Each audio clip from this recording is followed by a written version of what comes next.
O paciente que tem um marca-passo, ele precisa ter uma avaliação clínica normal, né? E precisa também ter uma avaliação específica do dispositivo, específica do marca-passo. Isso normalmente é feito de forma ambulatorial, eletiva, agendada, onde o paciente vai no consultório, no serviço médico, e aí então é feita uma interrogação das funções do marca-passo. Existem aparelhos, são programadores que conversam com os marca-passos através de comunicação por ondas de rádio, telemetria.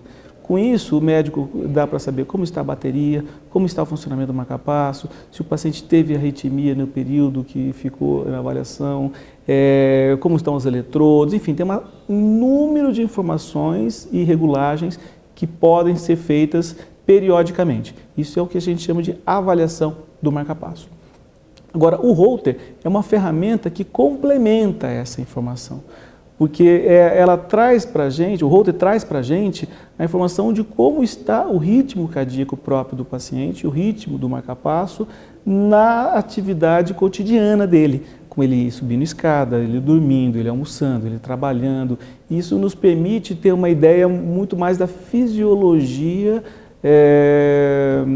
do ritmo cardíaco do paciente. Então, além de se fazer a avaliação presencial com o que chama avaliação do marca-passo, ou controle do marca-passo, também é feito periodicamente uma avaliação ambulatorial, que elas se complementam, elas se somam e com isso a gente consegue ter uma informação muito mais concisa.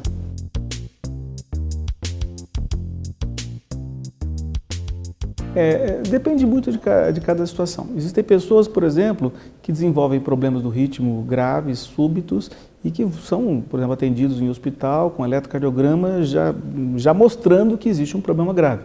Pacientes às vezes estão com ritmo cardíaco muito lento, vão para uma UTI, vão para o hospital, pelo eletro você já sabe o que está acontecendo. Então você indica o marca-passo já nessa situação e não precisa de nenhum outro exame complementar.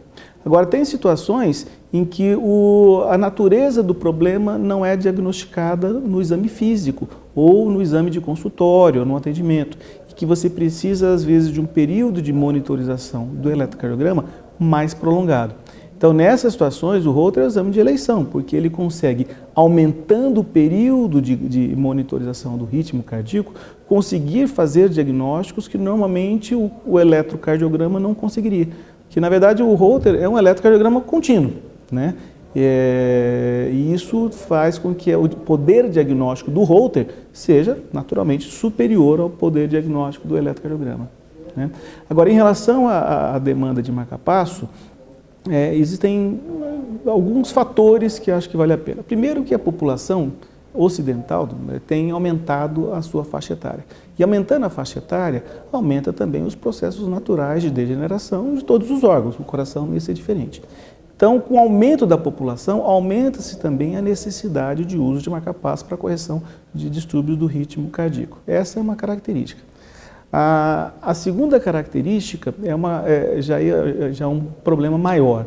É que nós estamos num país cuja assistência médica está absolutamente jogada às traças, está deficitária, né? E existe um número imenso de pacientes que precisariam de uma atenção, nós estamos falando de marca-passo, mas estamos falando de qualquer tipo de assistência básica que fica a desejar. Então, o número de pacientes que precisariam de colocar um marca-passo hoje e não o conseguem, porque a rede de assistência médica não está preparada, não está adequada para isso, é muito grande.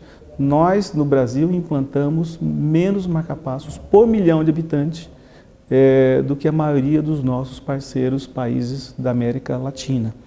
A Argentina, Uruguai, Chile implantam mais marca-passos por milhão de habitantes do que nós, tá? Isso significa que, ainda mais num país como o nosso, que tem doenças típicas de país em desenvolvimento, a doença de Chagas, por exemplo, então nós temos uma deficiência muito grande, né? O Departamento de Estimulação Cardíaca tem esses números, nós temos comprovação de que, de fato, nós estamos deixando de atender a nossa população como deveríamos fazer.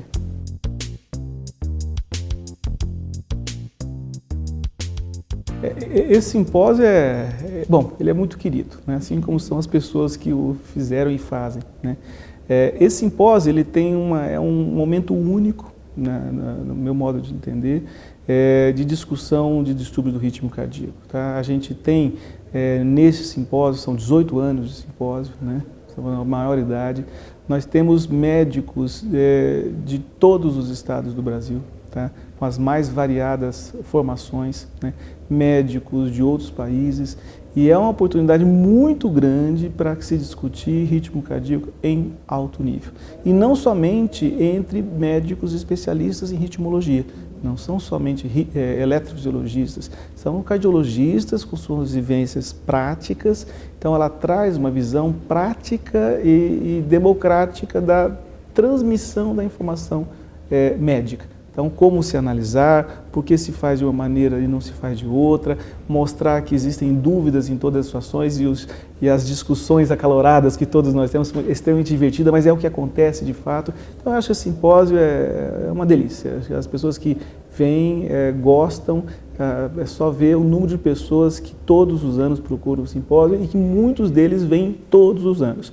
Os temas são equivalentes de um ano para outro, sempre tem uma modificação, mas pessoas que conseguem e gostam de vir assistir essa discussão, porque sempre acrescenta. Os casos clínicos é um momento de discussão maravilhoso.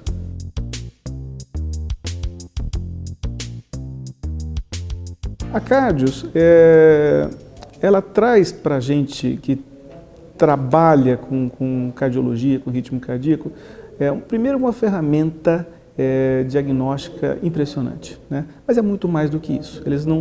A Cardios não faz somente um sistema de análise de Holter, de gravação de Holter de altíssima qualidade. Ela discute conosco as nossas necessidades, ela interage conosco, com a cardiologia, com os médicos, troca-se ideias, os sistemas são reformulados em cima dessas ideias, há um diálogo permanente entre a necessidade de campo, entre a necessidade do cardiologista e aquilo que a empresa oferece. E é um lugar que nós nos sentimos entre amigos, né? É uma amizade de um carinho imenso, mas fundamentalmente pautada pela atenção ao paciente. Então, toda a qualidade de produto e todo o desenvolvimento e tudo que é feito, entre eles o simpósio, é feito buscando a melhoria, cada vez mais buscando aperfeiçoamento. Então, para mim é um privilégio participar desse evento e ter pessoas como a equipe da Cardios que nos auxiliam.